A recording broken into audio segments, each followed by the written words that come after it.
After years of passing more conventional capabilities by, I think it is time for the Marine Corps, and the Gator Navy for that matter, to get serious about getting the very most out of their soon-to-be fielded, extremely expensive and controversial F-35B force. At $150 million a pop, they need to be more than nicer Harriers.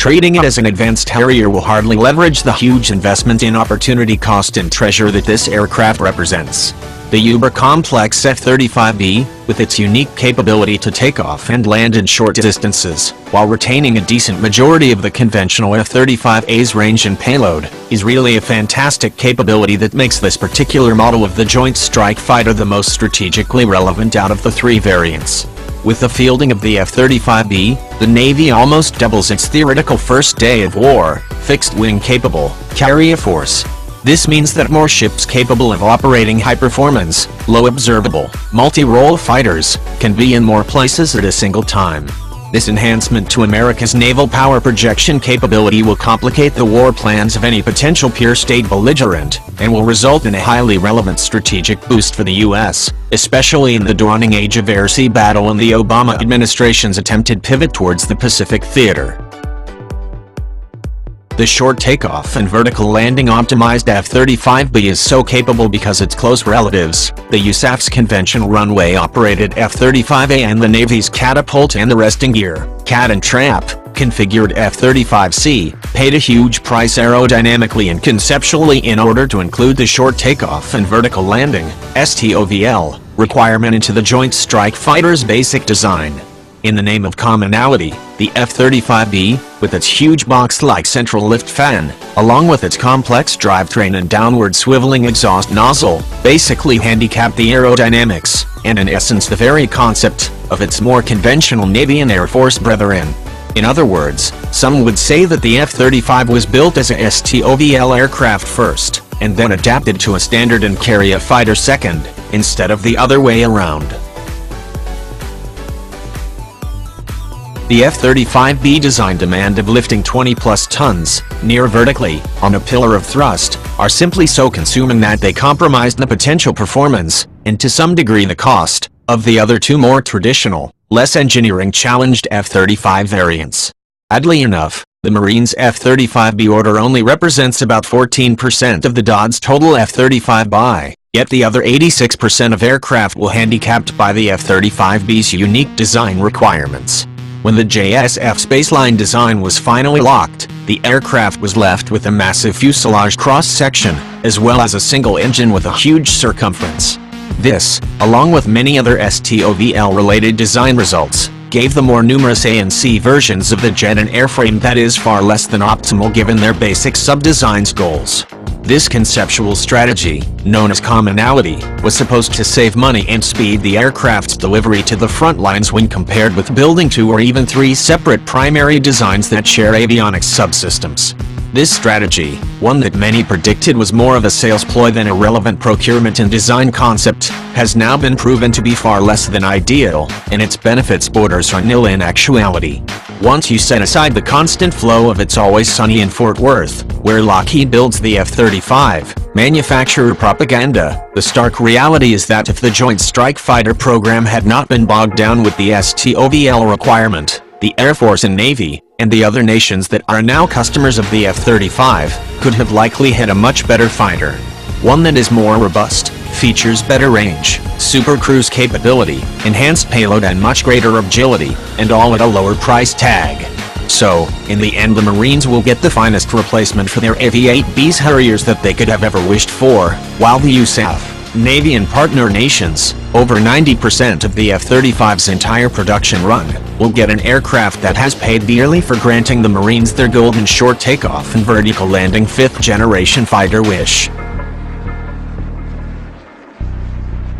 Now that the DoD is so heavily invested in this flawed design philosophy, and presumably will not cancel the F-35 program as a whole at this point in its evolution. The idea of not procuring the most strategically revolutionary model of the lot, F-35B, and the one that the other two more numerous sub-designs will pay a high performance and capability price throughout their design lives for, would be beyond stupid. The fact that some aviation experts and some Washington bigwigs say we could, or even should, cancel the B model alone is absurd, as we would end up with two compromised designs, the A and the C model, without the unique strategic payoff of the third design, the STOVL B model, that made these compromises exist in the first place. The whole situation is really an odd scenario where aerospace design, politics, metrics, conceptual force structure planning and opportunity cost converge, and not in a pretty or organized way. So with all this in mind, my advice to the Gator Navy and the Marine Corps is to get behind the F-35B in a big way,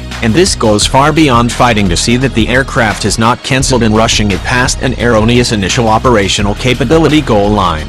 The Marines need to immediately highlight to the public the strategic opportunity that the F-35B presents to the nation, and prioritize funding to an ecosystem of uniquely F-35B-centered support infrastructure and force-multiplying capabilities that will allow the jets to realize their full potential. In doing so, the F-35B force could positively revolutionize the Marine Expeditionary Strike Group's utility forever.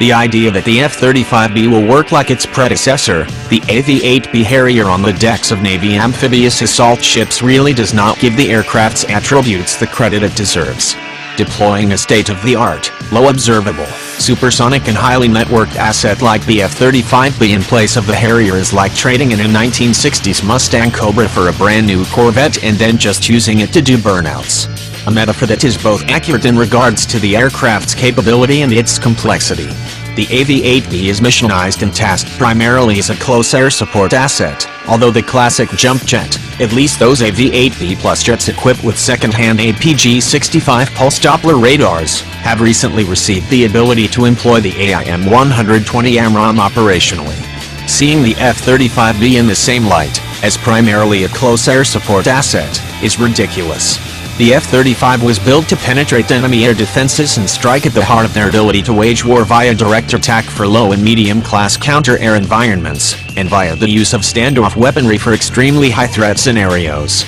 And yes, it can provide close air support as well, but you do not need a stealthy F-35B to do that in the vast majority of foreseeable combat situations. For instance, the probability that we are really going to be landing hundreds, if not thousands, of Marines on beaches where we do not have air superiority above their heads is quite low. Such a dire circumstance, especially at first glance, seems to represent a fairly antiquated view of amphibious operations. Even if a lightning-fast, over-the-horizon, sneak beach landing on an enemy shore were realized, things like LCACs, landing craft air cushion, amphibious fighting vehicles and thousands of Marine infantrymen are hardly stealthy. Thus, the F-35B's ability to leverage the element of surprise will be all but eliminated.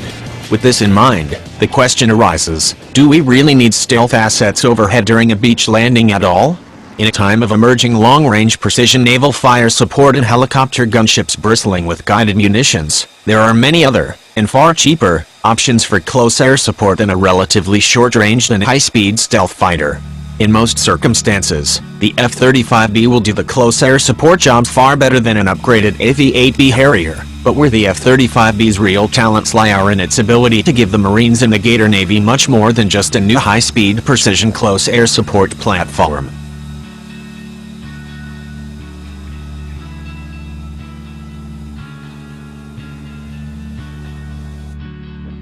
Suppression or destruction of enemy air defenses, set or dead, also known as wild weasel operations, advanced counter-air and electronic attack to some extent, are all capabilities that the Marine Expeditionary Strike Group does not currently possess in an organic fashion. Instead, these flotillas would rely on external assets to get the job done during a time war. Even deep strike missions are more a job at BGM-109 Tomahawk cruise missiles deployed on escorting cruisers and destroyers than by the Marine Strike Group's composite air wing. Currently, such capabilities as SED, counter-air and electronic warfare, EW, are provided by Navy or even Air Force aircraft, such as the F-22 Raptor, Block 50 F-16CM Viper, EA-18G Growler, FA-18EF Super Hornet and so on. With the addition of the F-35B to the Marines' inventory, varying levels of these capabilities, all of which are potent, will now be within the Marine Expeditionary Strike Group's own repertoire. But that is not all that the F-35B provides. For the first time, the Marine Expeditionary Strike Group will have a ship-deployed fixed-wing platform that can provide deep strike, counter-air, advanced penetrating reconnaissance and advanced electronic intelligence far into highly contested territory. In other words, these Marine-centric flotillas will possess the same baseline capabilities as their larger cousin, the Carrier Strike Group will have, although in a lower density format. Also, whereas the F-35B's ability